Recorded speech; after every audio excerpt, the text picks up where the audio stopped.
कहा तुम जैनी हो तो जैनियों के भगवान के नाम पर अस्पताल बनवाते हो, लेकिन वो महावीर ने क्या कहा उसे देखने की कभी तुम्हारे दिमाग में विकल्प खड़ा हुआ है? अरे वो 30 वर्ष तक केवल ज्ञान होने के बाद इसी प्रकार का अनुत्पादक श्रम करते रहे यदि उनने अपनी जिंदगी बर्बाद करी तो उनकी होगी तो हमारी हो जाएगी, क्या फर्क पड़ता है। हम तो उन्हीं की बातों को, जो काम उनने किया था वही काम कर रहे हैं क्या है? फिर आपको महावीर के नाम पर कुछ करने का अधिकार नहीं है, कुछ बोलने का अधिकार नहीं है कम से कम। नहीं तो नक्की कर लो कि महावीर ने क्या कहा था।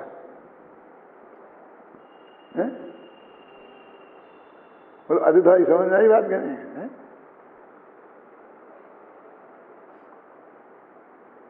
अरे मेरे को पहले दिखा तो लेते, लेकिन तुमको मैं जानता दिखा लेता तो ये पत्र जाता ही नहीं है, इसलिए डालने के बाद दिखा रहा हूं। बहुत दिन तक मेरे पास वो पड़ा रहा पत्र, आया हुआ और गया हुआ भी। अब फिर न मालूम किस पोटली में कहाँ चला गया होगा, मुझे पता नहीं है। कहीं कहीं पड़ा हुआ भी हो सकता है, लेकिन उसे खोजने के लिए किसी के पास समय नहीं है। देखो ये तैसे ही अनादि को मिथ्यात्व की तरंगनी सो भ्रम में धाई, भ्रम में जाकर के धाई है, दौड़ा, भ्रम में दौड़ रहा है। और बहु काय निज मान, सबसे बड़ी गलती क्या है, बहुत सी कायों को इसने अपना माना है ना, एकमात्र तो गलती है। अब ज्ञान कला जागी और भ्रम दृष्टि भागी, तो अपनी पराई सोच पहचानी कि हमारे ऊपर में कोई सोच है ही नहीं। सोच माने साझे का काम, ये क्या बोले, पार्टनरशिप। सोच माने पार्टनरशिप। जाके उदय परवान ऐसी भांति भई, निश्चय हमारी ज्योति सोई हम जानी है। कि भैया ये हुआ कैसे कमाल, कौन सा कमाल, कि हमने अपनी जाति और देही की जाति को पहचान लिया और दोनों जुदा जुदा हैं। ये कमाल कैसे हुआ रमेश? तो वो कहते हैं जिसकी वजह से ऐसा हुआ कि हमने हमारी चीज, वो हमारी ज्योति ही थी, वो हमारा भगवान आत्मा ही था, वो हमारे ज्ञान में आया तो ये भी समझ में आ गया कि ये मैं हूं और कुछ मैं नहीं हूं, ये भी समझ में आ गया। इसके समझने के लिए फिर अलग से कोई कोर्स नहीं करना पड़ता। क्या है? अभी हर घर को अपना घर मान के घुस रहे थे और हमें पता चला कि हमारा घर ये है तो बाकी के घर हमारे नहीं हैं, ये समझने की जरूरत है। बस वो तो अपने घर में चला गया है ना। जिस प्रकार कोई बाजीगर, इंद्रजालिया, जादूगर चौराहे पर ढोल बजाकर, इसे इंद्रजालिया भी कहते हैं जादूगर को। भगवान महावीर के बारे में जो 6 उस वक्त अपने को तीर्थंकर मानने वाले लोग थे महावीर के जमाने में, 6 लोग थे। मक्खली, गोसाल, ऐसे किस नाम है, बुद्ध का नाम भी है उसमें एक, और ऐसे 6 थे। तो बाहर खड़े खड़े यही कहते थे क्या गुजारे हो, वो तो इंद्रजालिया है, जादू के चक्कर में तुम्हें फंसा लेता है, क्योंकि ऐसी दिव्यध्वनि खिलती है, सबकी समझ में आ जाती है, ये ओम में खिलती है। अब ऐसे अक्षय है ना जी, तो ये अक्षयों में उलझा लेता है तुमको। और मारीच भी यही कहता था बाहर बैठा बैठा आदिनाथ के, क्या को जाते हो उसके पास, वो तो इंद्रजालिया है। इंद्रजालिया मैंने जादूगर, बाजीगर, 16वीं शताब्दी का बाजीगर, आज का जादूगर और उस जमाने का इंद्रजालिया। ढोल बजाकर भीड़ इकट्ठी करके अनेक रूप धारण करके भगल विद्या का प्रयोग करता है, जादूगरी दिखाता है, ठग विद्या से लोगों को भ्रम में डाल देता है।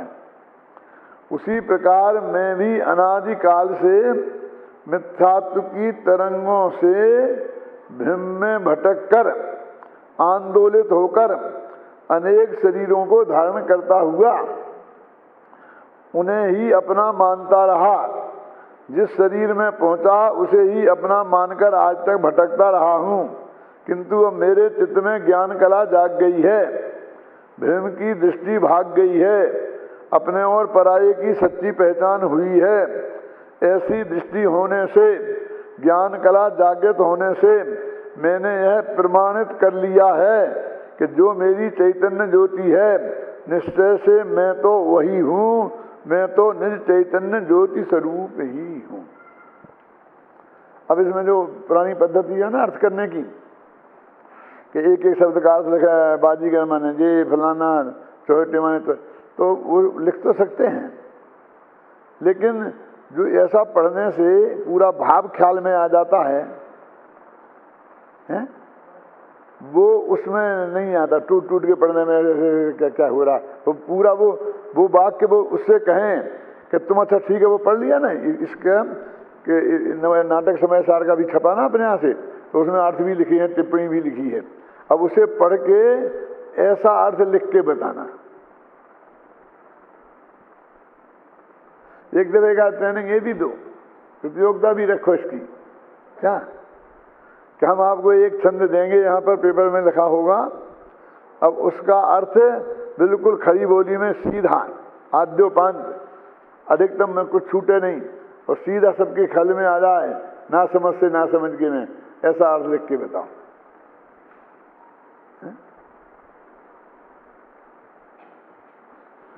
वैसे नहीं ए माने ए माने ए माने ए, तो वाक्य पूरे ही नहीं होता कहीं। वो वाक्य कहीं से शुरू हो, उसमें कर्ता कर्म क्रिया का बैलेंस हो, मैंने वाक्य का गठन तो सही हो। मैं बहुत ईमानदारी से कहता हूँ, आप लोग भी जब प्रयोग करके देखना, MA की और PhD की डिग्रियां ले लेते हैं, तो एक पैरा सही नहीं लिख सकते।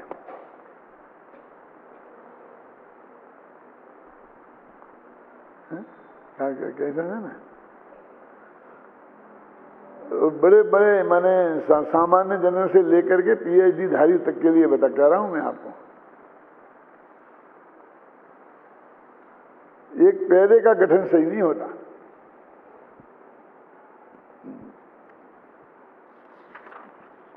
अब 43वीं गाथा चलते हैं। विगत गाथाओं में और कलशों में यह बात जोर देकर कहते आ रहे हैं कि समय सार स्वरूप शुद्धात्मा पक्षातिक्रांत है। अतः यह प्रश्न उठना स्वाभाविक ही है कि पक्षातिक्रांत का वास्तविक स्वरूप क्या है। और इतने छंद लिख दिए, उन पर सब लिख दिए। अब एक गाथा में फिर बता रहे पक्षातिक्रांत का मतलब क्या है। यही कारण है कि हम इस गाथा की उत्थानिका में आचार्य अमरचंद लिखते हैं कि पक्षातिक्रांत से किम स्वरूपमिति चेत। ये अपने न्याय की व्यवस्थित भाषा है कि पक्षातिक्रांत का क्या स्वरूप है। यदि कोई ऐसा पूछे तो, इति चेत का अर्थ है यदि कोई ऐसा कहे तो, बस आंख बीच के न्याय शब्द के तथा ही, ननु, इति चेत, तदप्य संगत, ये कुछ पेटेंट हैं। कम से कम उन शब्दों का अर्थ तो हमें अच्छी तरह से आना ही चाहिए है? यदि कोई ऐसा कहे तो, माने वो प्रश्न का प्रश्न उन्होंने खुद ही खड़ा कर दिया और कोई नहीं है, बस वो कह रहे उनके ही दिमाग में उन्होंने ही खड़ा किया है। और यदि कोई ऐसा कहे तो उसके बारे में मेरा कथन ये है बस। तो गुरुदेव श्री उसका क्या जवाब देते थे वो बताना मुझे। ये उनका जवाब गलत है कि सही, ऐसा नहीं कि बहुत सही है एकदम, लेकिन वो क्या देते थे वो बता रहा हूँ। तो वो ये कहते थे, ऐसा नहीं कहते थे इसमें ये नहीं लगेगा, वो ये कहते थे इसमें अस्ति नास्ति से लगेगा। अब पढ़ लेना उनके सब प्रवचनों में सुन लेना। वो क्या कहते कि मैं आप क्या कौन सा वाक्य तो बोल रहे थे बना, अग्नि गर्म ही है, तो कहें स्व की अपेक्षा गर्म ही है, स्व माने स्वभाव, और परभाव की अपेक्षा गर्म नहीं है। ये लग गया वो कहते हुए, नास्ती लग गई ना कि गर्म है कि गर्म नहीं है, तो है भी लग गई और ना भी लग गई कि नहीं है। ये क्या नहीं है कि पर की अपेक्षा गर्म नहीं है। माने पर गर्म नहीं है, खत्म। वो कहते थे कि यहाँ ऐसा लगाना तो ये अस्ति नास्ति ऐसी लगाना। अब मैं आपको बताता हूँ इसका कारण क्या है। अपना अस धातु है ना, और भू धातु है, तो अस का बनता अस्ति और भू का बनता है भवती। तो हिंदी में क्या हुआ, अस्ति माने है और भू माने होता है, ठीक है। अब ये आपके व्याकरण में लिखा होगा कि अस धातु जो है एक वर्ब नहीं है, एक क्रिया नहीं है, ये सहायक क्रिया है। एक होती है क्रिया और एक होती है सहायक क्रिया। ये पढ़ा हिंदी में भी आता होगा, सुना तो होगा कि नहीं सुना होगा। तो भवति होता है एक क्रिया है, करता है एक क्रिया है, खाता है एक क्रिया है, और है ये सहायक क्रिया है। माने ये दूसरे की सहायता करती है। क्या है कि जीव है, जीव करता है, आप समझे, वो हर एक में है लगा है। तो वास्तव में जो भू में भी है लगा है भवती, तो क्री धातु में भी है लगा है, और अकेला भी है होता है। आप समझे ना, ये उंगलियां 5 होती हैं कि 5 हैं? क्यों, ये 5 हैं कि 5 होती हैं? समझ गए ना।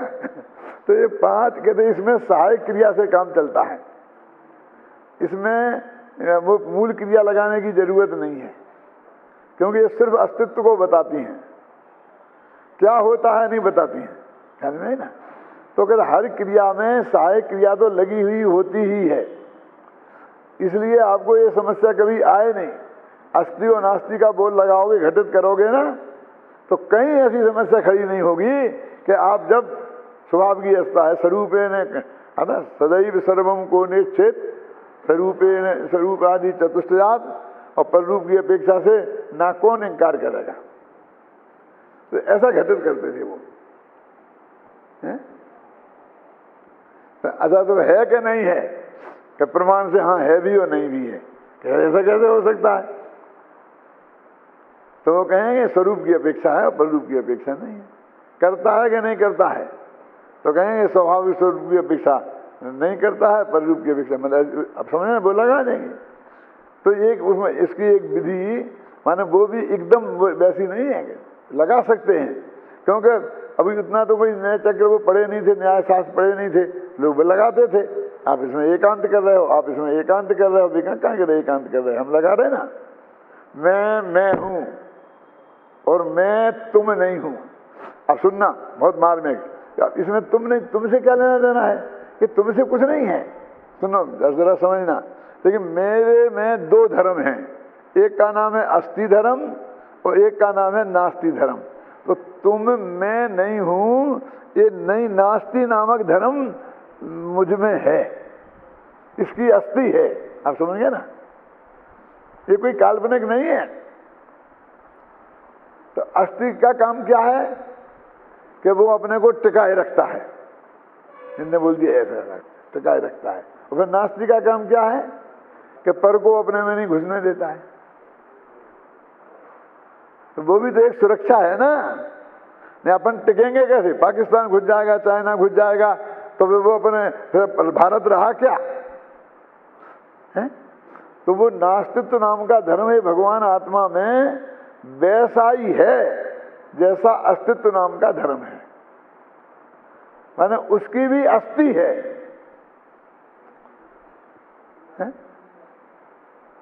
समझ भद्र ने लिखा है भवत्यभावोपि वस्तु धर्मा, है ना। ये कार का पढ़ाई आती है तुम्हारे में, आती कि नहीं आती? भवत्य अभावोपि वस्तु धर्मा, अभाव भी वस्तु का धर्म है, ये लिखा। फिर कैसे, तो भावांतराभाव, भावांतर के अभाव रूप, ऐसा है। मेरे ख्याल से आत्मनिर्भरता की आत्मनिर्भरता में ही होना चाहिए, हैं? उसके बाद आई होगी ना, आती है ना, उसमें आया है ना, भवत्यभावोपि वस्तु धर्मा, लेकिन भावांतर स्वभाव अभाव होता है जैन धर्म में, तुच्छा भाव नहीं होता है। अन्य मतों में तुच्छा भाव मानते, तुच्छा भाव माने वास्तव में कुछ नहीं है।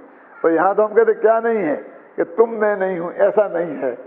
क्या हम तुम नहीं हो, तुम हम नहीं हो, तुम हो, तुम हम हैं, ऐसा हमारे यहाँ भावांतर स्वभाव रूप अभाव होता है। न्याय शास्त्र की बात है। देखो गाथा में तो यह स्पष्ट है ही कि नए पक्ष से रहित ज्ञानी जीव दोनों नए कथनों को जानते तो हैं, परंतु मात्र जानते ही हैं, नए पक्ष को रंच मात्र भी ग्रहण नहीं करते। देखो दोनों भी नयान भनिदम जानदी, अब के नहीं जानते व्यवहार नहीं को जानो ही मत। क्या जानते हैं लिखा ना, ज्ञानी जानते तो हैं, पर एक भी नए के पक्ष में नहीं जाते। अब ये तो निश्चय के पक्ष में भी नहीं जाते, व्यवहार नए के पक्ष भी जान, दोनों पक्षों को जान लेते हैं, है ना। साथ ही वे समय से प्रतिबद्ध हैं। विशेषण का प्रयोग होने से यह भी संकेत मिलता है कि यह बात आत्मानुभवी ज्ञानी जीवों की ही है, क्योंकि आत्मा से प्रतिबद्ध तो भाई प्रतिबद्ध माने अपन हमारी प्रतिबद्धता तो भाई इससे है, हम तो भगवान महावीर के प्रति जिम्मेवार हैं, इसी बोलते प्रतिबद्धता माने जिम्मेवारी। क्यों कि साहब आपको जिम्मेवारी से बोलना चाहिए, हम लोग जिम्मेवारी से बोलते हैं, तो फिर क्या है। आपने तो ऐसी बात कैसे कह दी कि भगवान महावीर के प्रति जिम्मेवार हैं, हम तुम्हारे प्रति जिम्मेवार नहीं हैं। क्यों कि अज्ञानी के तो हमारे हर बात विरुद्ध है। आपने यदि सामने वाला भी अज्ञानी है तो उसकी तो मान्यता के विरुद्ध हमारी हर बात ही निकलने वाली है, तो हमारी प्रतिबद्धता सामने वाले से कैसे हो सकती है। हमारी प्रतिबद्धता तो भगवान महावीर से है ना। रेलवे में टिकट बेचने वाला बैठा है तो उसकी प्रतिबद्धता रेलवे डिपार्टमेंट से है कि टिकट लेने वाले से है। कि साहब उधार दे दो, कल पैसा मैं दे जाऊंगा, लिख लो कि बनिया की दुकान थोड़ी है। आप समझे ना, नहीं जनता का ध्यान तो रखना चाहिए। अरे कभी किसी के पास हमको तुम बेईमान समझते हो कि हम तो तुम्हें कुछ नहीं समझते हैं, ना बेईमान ना ईमानदार। क्यों? तात्पर्य यह है कि किसी भी नए के विषय को जानने का निषेध नहीं है, परंतु ये देखो वितराग विज्ञान में तो बहुत पहले आई होगी, लेकिन ये सबसे पहले 2 मई 1996 में छपा था ये भाग। तो 96 के तक पुरानी तो बात है ही है ना, 25 साल तो हो ही गया ना है?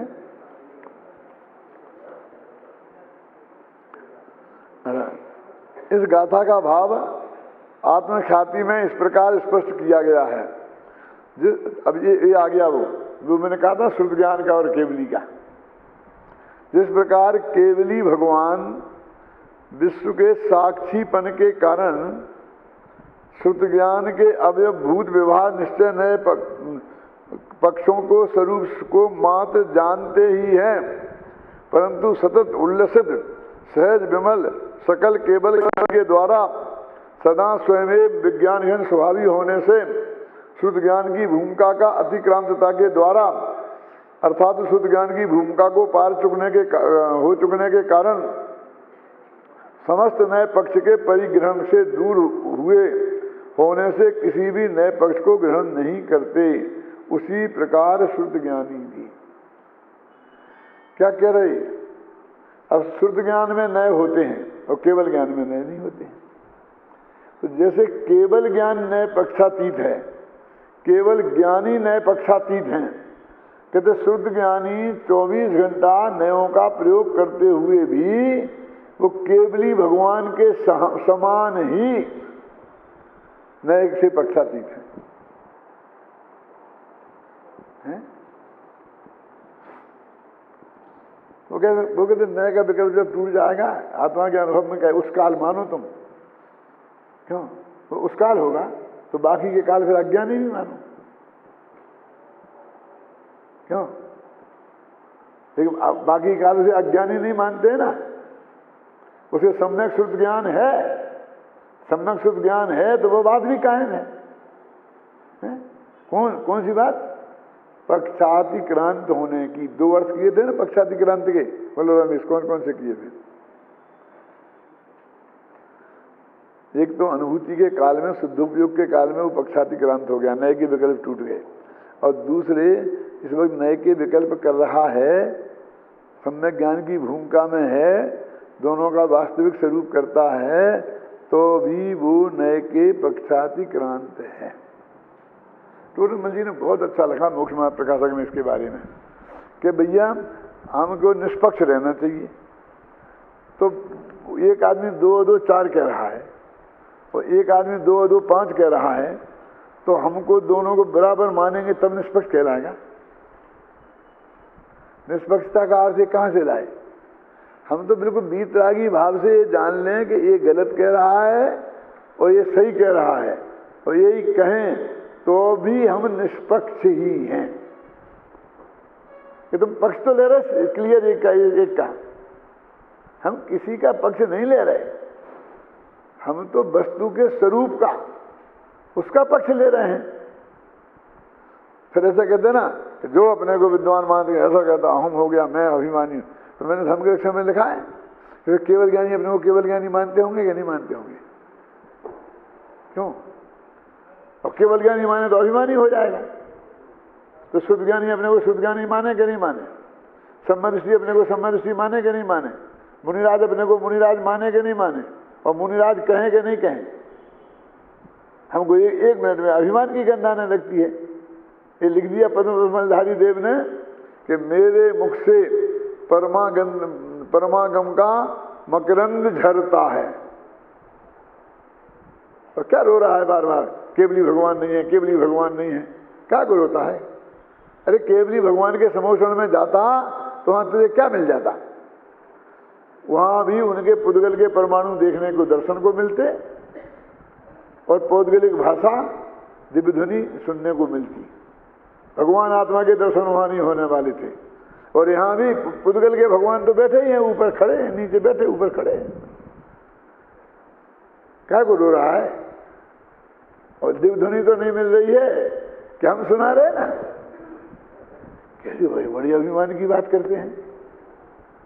अरे भाई हम जब उनके प्रति प्रतिबद्ध हैं और एक अक्षर भी जिनवाणी के विरुद्ध नहीं बोलना चाहते हैं और नहीं बोलते हैं, तो एक कहने में अभिमान कहां से आ गया? आपने किसी कंपनी का वो लिया है, क्या बोलते ना, बेचने के लिए लेते हैं, सब शब्द ही नहीं आते मेरे को हिंदी दुनियादारी के। लीडरशिप क्या बोलते? हाँ, एजेंसी ले ली आपने, तो आप नहीं कहते हैं कि उसी कंपनी का गारंटी से वही माल है बिल्कुल पक्का, तो आप अब इसमें अभिमानी होते हैं। वही हम वही कहें भाई साहब, हमने थोड़ी बनाई, हमारे घर में फैक्ट्री लग रही है, वहां से सीलबंद आया है, तो हम नहीं कहें क्या? तो मानो हमारे मन में हर बात में पक्षपात, हर बात में पक्षपात, ऐसा फीलिंग होने लग गई। हम ही गिल्टी कौन से उसमें आ जाते हैं। यदि मैं ऐसा कहूंगा तो मेरे पे पक्षपात का आरोप लगेगा। क्या?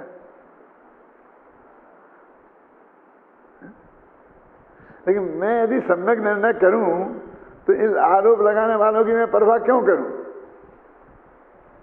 बहुत से लोग कहते हैं,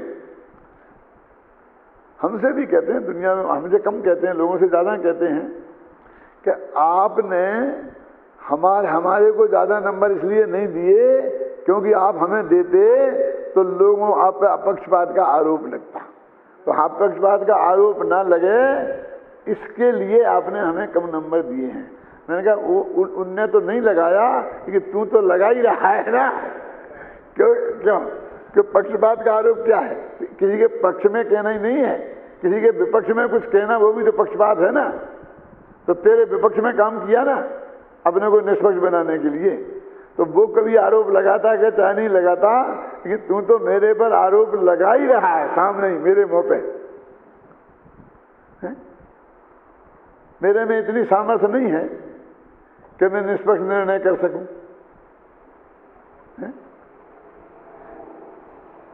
आप ना फिर क्या है, मैं क्यों लगाने वाले तो तब भी लगाएंगे जब भी लगाएंगे, लेकिन मेरे में यदि मैंने यदि ऐसा नहीं कुछ किया है तो हम किसकी परवाह करें।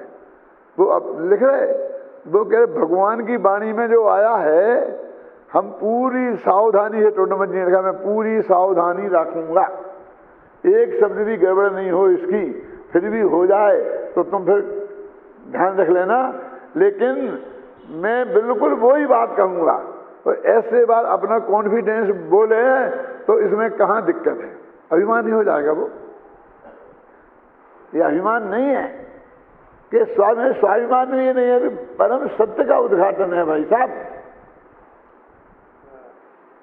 तो कोई सम्य दृष्टि हो और हम उससे पूछें क्यों भाई साहब आप सम्य दृष्टि हैं कि नहीं, तो क्या कह दे, नहीं भैया हमको समझना कि हम तो मिथ्या, ऐसा कह दे तो विनयवान कहलाएगा।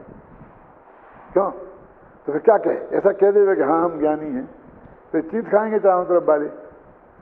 क्या कह रहे, सबसे ज़्यादा तकलीफ तो ज्ञानियों को है, न सत्य बोल सकते हैं ना झूठ बोल सकते हैं। लेकिन मैं कहता हूं भाई साहब नहीं बोलने का भी तो एक रास्ता है ना, काय को परेशान हो रहा है? क्यों, एक रास्ता और है ना, वो नहीं बोलने का। हम हर प्रश्न का जवाब देने के लिए बाध्य हैं। हम देश के प्रधानमंत्री थोड़ी हैं कि लोकसभा में प्रश्न पूछा जाएगा तो जवाब हमें देना जरूरी है। तुम हमसे कोई बात पूछते हो तो हमारी मर्जी, जवाब दें नहीं दें, हम कोई बने थोड़ी है तुम्हारे, हमें क्या लेना देना है तुमसे, जाओ अपने घर। इन्हें क्या दें साहब, हम क्या करें साहब, लोग तो ऐसा पूछते, पूछन दो ना लोगों को, क्या करना है तुमको, तुम अपनी बात बोलो ना। लोग ये कहते हैं कि तुमको ऐसा नहीं करना चाहिए था, ऐसा नहीं करना, सुनो क्या करना है, क्या जवाब है, क्या जवाब देने की जरूरत है? लोग तो ये भी कहेंगे तुम्हें मनुष्यगति में नहीं होना चाहिए था, क्या करोगे, क्या जवाब दोगे? हर प्रश्न का जवाब देने की तुम्हारी गारंटी है? तो क्या करना चाहिए? वो अकबीरबल ने जो अकबर को बताया था ना, वैसा करना चाहिए कि मूर्ख के सामने चुप रहना चाहिए। यानी ऐसे प्रश्न मूर्ख लोग ही करते हैं, समझदार लोग नहीं करते हैं।